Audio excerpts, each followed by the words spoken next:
I just spent the last month spamming this insanely profitable trade up, and utilizing a little trade up trick, we're going to be working our way up to a StatTrak factory new M4 Temukau trade up. In this video, I'm going to show you exactly what trade up I've been spamming for the past month, and I'm also going to teach you how to do that trick to avoid having to spend your life on the Steam market looking for low float skins for trade ups. By the end of this video, you will know everything about how to do this particular trade up, and you may soon be the owner of a StatTrak factory new M4A4 Temukau. So let's get started with this crazy trade up that I've been spamming. Are you looking for cheap low float skins for trade ups? Check out today's sponsor, SkinsMonkey. It's the most convenient trading bot site where you don't have to overpay for low floats. I found this 0.08 Op Elite build and this 0.09 M4 Tooth Fairy, and the tradable M4 was delivered to my inventory instantly. If you apply code TECHSAVVY, you get a 5% deposit bonus, and you also get a $5 trading bonus when you start trading. Don't worry if you don't have any skins, just head over to Freebies and you'll find 3 giveaways, all the way up to a Gut Knife Gamma Doppler. So use my link in the description to start finding deals on low float skins today.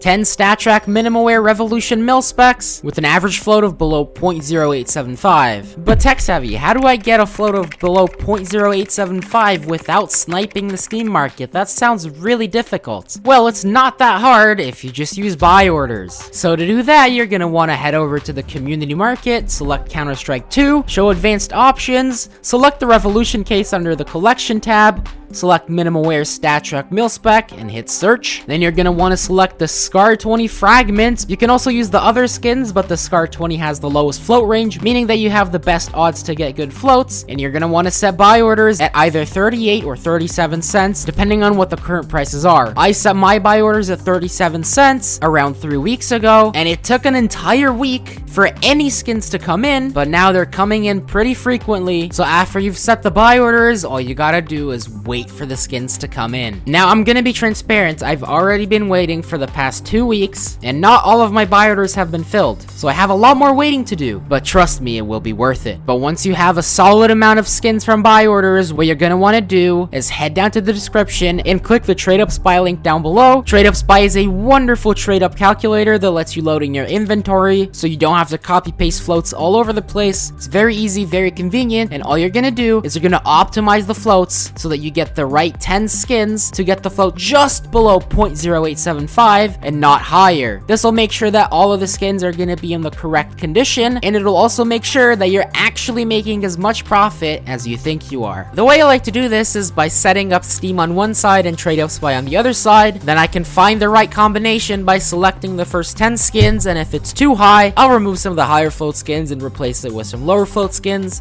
Then I can immediately go over to Steam and list the items on the Steam market, and I'm going to start listing them at $1. A pro tip, if you set up TradeUpSpy so that there's 5 skins in a row, then it's going to be super easy to find the correct skins in your inventory because it's going to line up perfectly with how Steam displays your items. So once you listed the first 10 items, you're going to rinse and repeat, but every time you list a new trade up, you're going to list each skin for $1 more. So the first trade up you'll list at $1, the second trade up you'll list at $2, and so on and so on, and this will make it easy for us to get the trade ups off the market afterwards. Also, this is pretty obvious, but make sure you don't start listing them at a price where they insta-sell. That's not what we're trying to do here. We're not trying to sell these items. We're just trying to reorganize our inventory so that it's easier to do the trade-ups when we get to it. Once you've sorted out all the trade-ups that you can, you're going to want to list the remaining high float skins on the market for market price, which is 40 cents in my case. Then head over to the market and individually select each trade-up and delist them one by one. So you're going to want to select all 10 skins that you listed for $1, then remove them from the market, then go back and select the $2 skins, and so on and so on and so on until you have all of the trade ups in your inventory. Then you're gonna want to load up your inventory in TradeUpSpy, and this is just triple checking that all the floats are gonna be correct.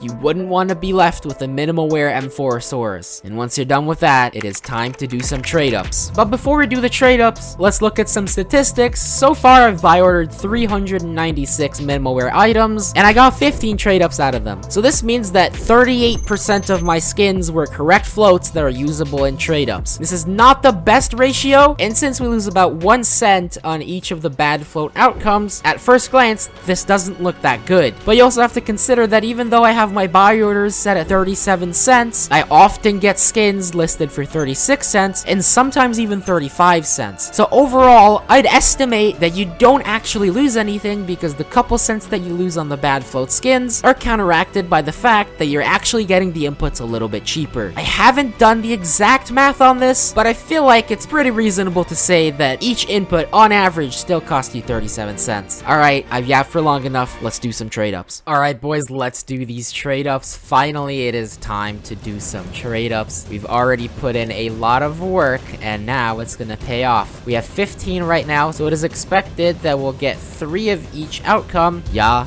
yeet. Oh, that's not a good start. Please no R8. Oh, that's the other loss outcome, or break even. We can still hit 13 M4 sources in theory. Okay, P90 is a profit. Yeah, yeet. Oh, another Mac 10. Oh boy. Alright, come on, man. Show me a Glock or an M4. There we go, an M4 source. Show me another M4.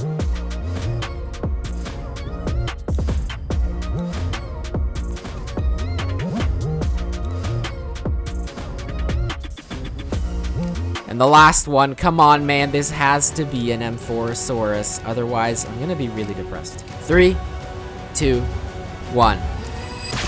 Oh, it's another Mac 10. Oh boy, so we got, what, 5 of each of the worst outcomes? Yeah, 5 revolvers, 5 Mac 10s, 2 P90s, 2 Glocks, and 2 M4s. We got pretty unlucky, but I'm pretty sure we still made profit. Let me calculate it real quick. Alright, well, even though we got unlucky, this trade-up is so profitable that we still made $10.81 after Steam tax, which is pretty solid, and we also got a bunch of banana cannons. And the reason this is good is because we're gonna slap them in a trade-up. Pretty simple. You're gonna want to spam the first trade-up until you get 10 banana cannons, and you simply slap the 10 banana cannons in a trade-up. Now, technically, on paper, this trade-up is not profitable. You do make profit on the op, but the UMP and the P2000 are gonna be losses on paper. Now I'll get into why I'm being so vague about the UMP and the P2000 in a little bit, but first, let's do this trade up. I collected enough banana cannons for 3 trade ups, so let's quickly do them. And as you can see, I still have buy orders coming in, so I am spamming these as much as I can. Give me the op duality.